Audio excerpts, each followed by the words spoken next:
Nung nakita ko na tumatakbo talaga, ito na pinagawa ko sa kanya. Pero going back, gusto mo bang kumita ng 6.3 million a month? Hindi ko gusto mo bang kumita ng 6 na million? Yes. Gusto mo bang kumita ng 2.7 million a month? Gusto mo bang kumita ng 900,000 a month?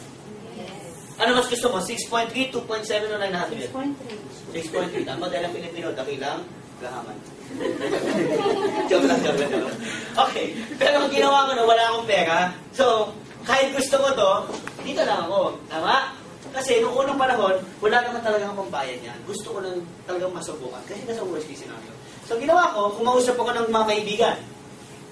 Bilang na bilang ko po sila, 267 ang kinausap ko. Madami ba? Awa ng Diyos, ang sumali ay 8. Kasi kadalasan ng tao, sige, sumali ka muna. Pag kumita ka, tsaka ako.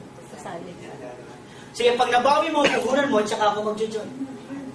Pag ikaw ay kumikita ng kada linggo ng pera, tsaka ako maniniwala. Ang dami ko kinausap. After 2 years, yung 259 kong kaibigan na negative kung tawagin ko, lahat sila nagtatawagan, Piri, can I join? Piri, maganda pa na yung business mo. Ano mo sabi sa kanila? Never mind. I'm busy. Why? In less than 2 years, I am receiving 559,000 pesos, 848 pesos in just 1 week. Pwede na. Palampakan mo naman ang 10,000. After 1 week, additional 482,000 pesos.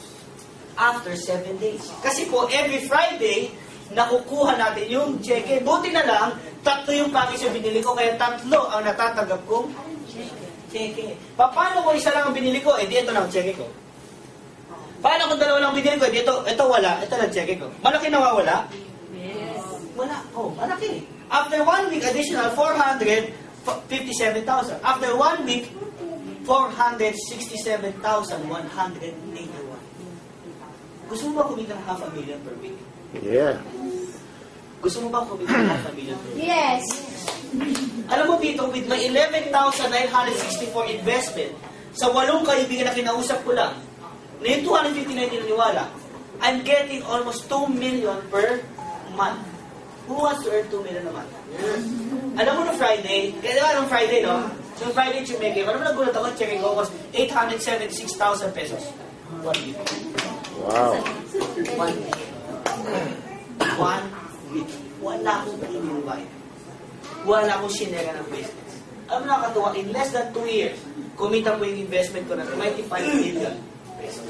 Pero in less than a few months, being a member, nakabili ko ng sarili ko sa sakyan.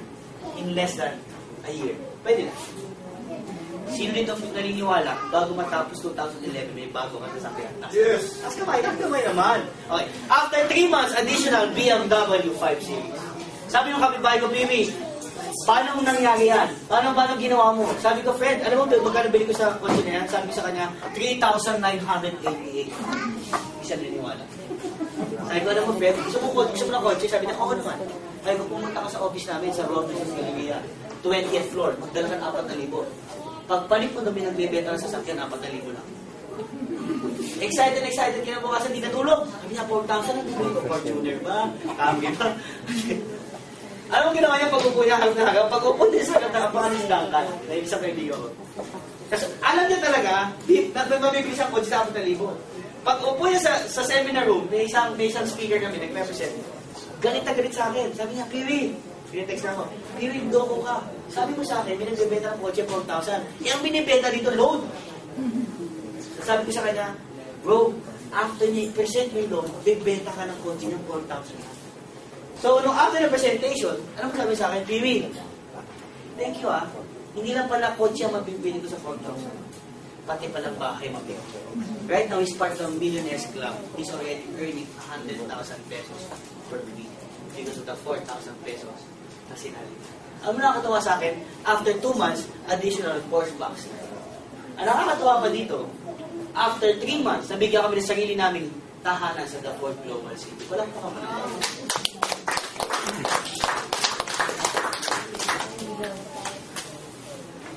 dati kaming walang tahanan.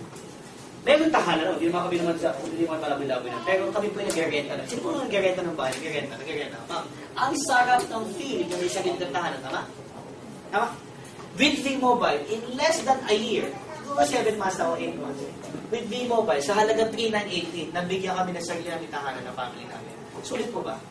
Sulit. Ilan ang pinenta ko? 8. Ang nakakatuwa pa dyan, kapatid, after 2 months, nabigyan ako additional Mercedes-Benz. Parang naman naman. Kapatid, ito malupit ha. After 2 months, additional Chrysler 300C. Ito mas malupit, guys. After 1 month, additional Hummer H2. Gusto mo ba magkaroon ng sarili sa sakyan? Yes. Sa halagang 398. After 1 month, additional Range Rover. Ang sarap. Alam mo, ang sarap. Hindi ko ito pinagyayabang sa kaparin nyo dahil madaming kotse, madaming... Pero hindi. Ang sinasabi ko lang dito, sa simple negosyo natin, komplikado ang pwede mangyari sa'yo. Sa labas, komplikado ang kailangan gawin. Pero simple ang kita, tama? Dito, simple ang kailangan gawin. Pero komplikado ang kita. Bakit simple? Paano simple? Parang araw-araw birthday mo lang. Tama? Pag birthday mo, ang ginagawa mo? Naghahanda ka, tama? Pag naghahanda ka, nag-i-invite ka? Yes. Friend, punta ka sa bahay namin, may kainan. Tama? Ano lang mo lang? Everyday, mag-i-invite ka lang. Tama? Ang gawin mo bukas, paglabas mo ng bahay mo, kunin mo yung package. No? Kung talaga hirapan ka mag-invite ng kaibigan, hawak mo yung package. So, dapat ng bahay mo, hawak mo magkabilang kamay at ganun-ganun mo. Mapapansin ka ng tao. Ang ginagawa ng batang yun, tsaka ulo. Excuse me, yung hawak ko. May invite ka na? Yes, andala ka, ha? Andala, kaya sa mall ka. Yung package mo, iinit mo sa kiligili mo. Pag nakinig kayo, hey, friend, kamusta ka na? Yung package mo, palipat-lipat mo sa kiligili mo. O, kumusta ka na? Yung asawa, kumusta? Ganun ba? Ano ba ba? Kasi sabi ng kaibigan mo, hindi ako sa kiligili mo. Ano ba yan? Ay, hindi, loading lang to. Payaman ako dito. Sa gagawin niya, magiging furious. Ikwento mo naman sa akin yan. Simple. Simple. Simple kailangan gawin.